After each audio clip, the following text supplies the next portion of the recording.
Hi, അപ്പോൾ ഇന്ന് നമ്മൾക്ക് ചെമ്മീൻ റോസ്റ്റ് എങ്ങനെ ഉണ്ടാക്കുകയെന്ന് നോക്കാം കേട്ടോ. കിലോയാണ് വാങ്ങിച്ചിരിക്കുന്നത്.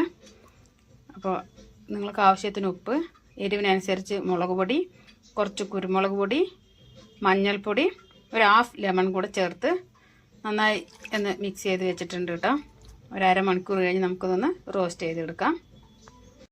അപ്പോൾ ഒരു പാൻ സ്റ്റൗവിൽ വെച്ചിട്ടുണ്ട്. നമുക്ക് കുറച്ച് എണ്ണ ഒഴിച്ചു കൊടുക്കാം. ചൂടായിട്ടുണ്ട്. അതിലോട്ട് നമ്മൾക്ക് ചെമ്മീൻ ഇട്ട് കൊടുക്കാം കേട്ടോ.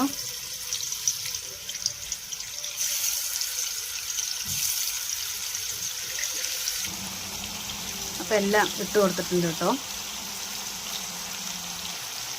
ഇതൊന്ന് ജസ്റ്റ് ഒന്ന് ഫ്രൈ ചെയ്തെടുക്കാം. അപ്പോൾ അതിൻ്റെ ഗ്രേവിക്ക് ആവശ്യമായിട്ട് നമുക്ക് കുറച്ച് ഇഞ്ചി, ഇച്ചിരി വെളുത്തുള്ളിയും കൂടെ ഒന്ന് നന്നായി ചതച്ചെടുക്കാം കേട്ടോ.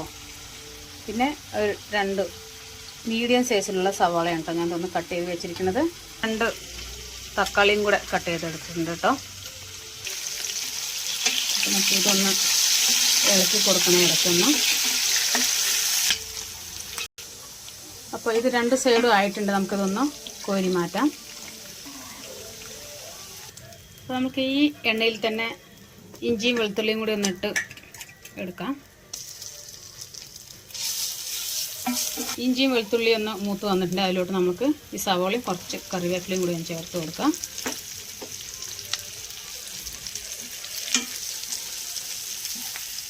സവാള മൂത്ത് വരാൻ വേണ്ടി നമുക്ക് കുറച്ച് ഉപ്പ് ചേർത്ത് കൊടുക്കാം കേട്ടോ.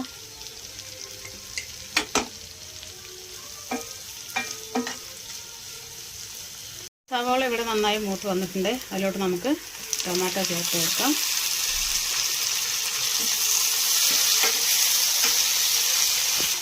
ഇതിലോട്ട് നമുക്ക് ആവശ്യത്തിനുള്ള മസാല ചേർത്ത് കൊടുക്കാം കേട്ടോ.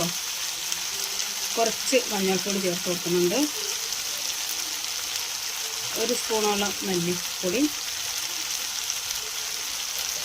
എരിവ് നോക്കിയിട്ട് നിങ്ങൾക്ക് ഇട്ട് കൊടുക്കാം കേട്ടോ. മുളക് പൊടി ഞാൻ ഈ സ്പൂൺ കൊണ്ട് ഒരു 1.5 സ്പൂൺ ഇട്ട് കൊടുത്തിട്ടുണ്ട്.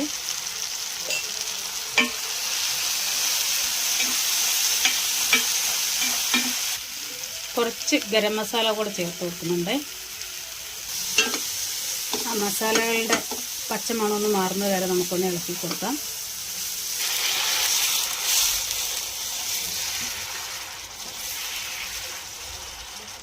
ഇതിലോട്ട് നമ്മൾ ചെമ്മീൻ റോസ്റ്റ് ചെയ്തത് ചേർത്ത് കൊടുക്കുന്നുണ്ട്.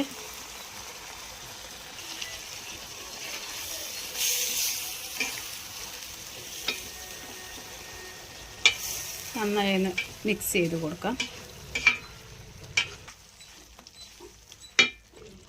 ഇത്രയും തന്നെ ഉലുവാപ്പൊടിയാണ് കേട്ടോ ഞാൻ ചേർത്ത് കൊടുക്കുന്നത്. അപ്പോൾ നമ്മളുടെ ചെമ്മീൻ റോസ്റ്റ് ഇവിടെ റെഡി ആയിട്ടുണ്ട്.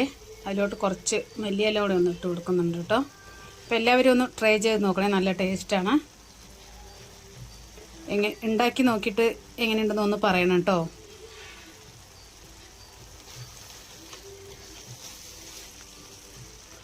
അതിലോട്ട് 2 കറിവേപ്പില കൂടെ വെച്ച് കൊടുക്കുന്നുണ്ട്. അപ്പോൾ അടുത്തൊരു വീഡിയോയുമായി വരുന്നവരേക്ക് ബൈ.